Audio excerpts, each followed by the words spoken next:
बिस्मिल्लाहिर्रहमानिर्रहीम। आज हम फुट की मॉडल को डिस्कस करेंगे। उसकी मसल्स के सारे जो होंगे उसके लेयर्स में डिस्कस करेंगे कि कौन कौन सी लेयर्स जो है ना फुट में प्रेजेंट होती है। ठीक है, फर्स्ट ऑफ ऑल हम स्टार्ट कर लेते हैं जो है ना प्लांटर सरफेस से स्टार्ट करके डोर्सल की तरफ जाएंगे। ठीक है, तो सबसे पहले ये जो हमें नज़र आ रहा था इसको हम कहते हैं प्लांटर एपिनोरोसिस कहते हैं। ठीक है, जब प्लांटर एपिनोरोसिस को हम रिमूव कर लेते हैं, ठीक है, तो हमारे पास क्या होंगे जो है ना फर्स्ट लेयर आएगी, उसके बाद सेकंड उसके नीचे आएगी, फिर थर्ड लेयर आएगी और लास्ट में फोर्थ लेयर आएगी। तो सबसे पहले हम फर्स्ट लेयर की बात करें तो इसमें 3 मसल्स होंगे। ठीक है, ये हमारे पास फ्लेक्सर होते हैं और ये 2 एब्डक्टर होते हैं। तो फ्लेक्सर बिटवीन 2 एब्डक्टर हम इसे याद कर सकते हैं। ठीक है, ये वाला जो मसल होता है इसको हम कहते हैं फ्लेक्सर डिजिटोरम ब्रीवियस मसल। ये क्या होता है फ्लेक्सर डिजिटोरम ब्रीवियस? ये हमारे पास क्या होता है एब्डक्टर हेलोसिस और ये हमारे पास एब्डक्टर डिजिटी मिनिमी, क्योंकि ये हमारे पास जो है ना थंब की तरफ जा रहा है और ये हमारे पास जो है ना लिटिल फिंगर की तरफ जा रहा है। तो इस वजह से एब्डक्टर हेलोसिस और ये हमारे पास एब्डक्टर डिजिटी मिनिमी आ जाती है। ठीक है, जब इस लेयर को हम रिमूव कर लेते हैं, ठीक है, ये लेयर रिमूव हो गया। अब इसमें अगर हम आर्टरी और नर्व्स की बात करें तो ये जो है ना ये वाले जो होती है पोस्टीरियर, ये हमारे पास टीबियल आर्टरी होती है, नर्व होती है, जो ये वाला नज़र आए ये टीबियल नर्व होती है। फिर ये 2 डिवाइड हो जाता है। एक हमारे पास लेटरल प्लांटर नर्व और ये मीडियल प्लांटर नर्व में डिवाइड हो जाता है। इसी तरह ये हमारे पास जो है ना पोस्टीरियर टीबियल आर्टरी होती है, ये भी यहाँ पर आकर 2 में डिवाइड हो जाते हैं। ये एक लेटरल साइड पर चली जाती है जिसको हम कहते हैं लेटरल प्लांटर आर्टरी, जो अगर हमारा आगे प्लांटर आर्च बनाएगी, और ये हमारे पास मीडियल प्लांटर आर्टरी के जो है ना होती है मीडियल प्लांटर आर्टरी। अब हम जो है ना सेकेंड लेयर की बात करें कि कौन कौन से मसल आते हैं, तो इसमें 2 मसल जो होते हैं वो हमारे पास जो लेग के मसल होते हैं जो यहाँ आकर इंसर्ट हो रहे थे, 2 वो मसल आते हैं और 2 एक्स्ट्रा मसल होते हैं।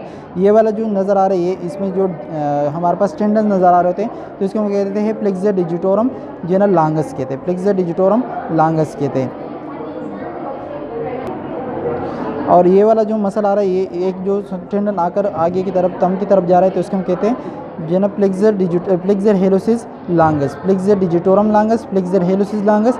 और ये हमारे पास आ जाते हैं जो कल्किनियम से ओरिजिन करके और जो फ्लेक्सर डिजिटोरम लांगस के टेंडन के ऊपर हमारे पास इसकी इंसर्शन होती है, इसको हम कहते हैं फ्लेक्सर डिजिटोरम एक्सिसोरस कहते हैं, और इसके फ्लेक्सर डिजिटोरम एक्सिसोरस। और फिर हमारे पास जो टेंडन्स होती है फ्लेक्सर डिजिटोरम लांगस के दरमियान में से हमारे पास मसल ओरिजिन करती है जिसको हम कहते हैं लुम्ब्राइकल्स कहते हैं। ये first, second, third and fourth lumbricals होते हैं। ये फर्स्ट वाला यूनिपिनेट होती है और बाकी 3 जो होते हैं ये बाइपिनेट मसल होती है। ठीक है, फिर ये सेकंड भी हो गए। अब थर्ड में आ जाते हैं, तो थर्ड में हमारे पास होती है कि हमारे पास लेटरल साइड पर होती है और एक मीडियल साइड पर प्रेजेंट होती है जिसको हम कहते हैं जो ना ये हमारे पास एडक्टर प्रेजेंट बिटवीन 2 फ्लेक्सर। ये साइड में भी फ्लेक्सर होते हैं और एक साइड में भी फ्लेक्सर होते हैं और इसके दरमियान में एडक्टर मसल प्रेजेंट होता है। ये हेलोसिस की तरफ जा रहा है, थंब की तरफ, तो इसके लिए हेलोसिस यूज़ करते हैं, तो इसके हम कहते हैं जो ना फ्लेक्सर हेलोसिस ब्रीविस, फ्लेक्सर हेलोसिस ब्रीविस या फ्लेक्सर हेलोसिस ब्रीविस। ये हमारे पास आ जाते हैं फ्लेक्सर डिजिटी मिनिमी और ये हमारे पास आ जाते हैं एडक्टर हेलोसिस फ्लेक्सर। ये हमारे पास फ्लेक्सर हेलोसिस ब्रीविस, ये हमारे पास आते हैं फ्लेक्सर डिजिटी मिनिमी और ये हमारे पास ये एडक्टर हेलोसिस आ जाते हैं। अब फोर्थ लेयर जो आते हैं, फोर्थ लेयर में ये हमारे पास जो है ना नज़र आ रहे थे इसको हम कहते हैं इंट्रोशियाई। ये 3 जो होते हैं ये हमारे पास प्लांटर इंट्रोशियाई होती है और आगे की तरफ जो डोर्सल साइड पर होती है इसको हम कहते हैं ये पोर जो है ना होती है और इसको हम कहते हैं डोर्सल इंट्रोशियाई कहते हैं। और ये हमारे पास क्या होता है जो ये वाला मसल होता है एक्सटेंसर डिजिटोरम ब्रीवियस मसल होता है।